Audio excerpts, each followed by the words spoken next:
How much listed active products is good to have before Q4? So that's a very kind of hairy-fairy question to answer. It's like not really a specific answer. But I would say you realistically want like minimum of like 100 products per store you're running, and you want to have multiple different stores in multiple different niches running.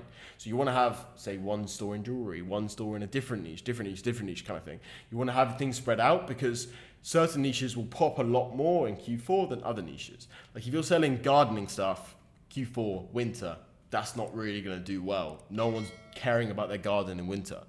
But if you're selling jewelry that's 25, 30, good price to gift to others, it's going to pop, it's going to do well. Super quick interruption. After you finish watching this video right here, go check out the video that's the top link in the description where I detail exactly how I made over £200,000 from Etsy dropshipping in just 3 months. Go check it out, but watch this video first.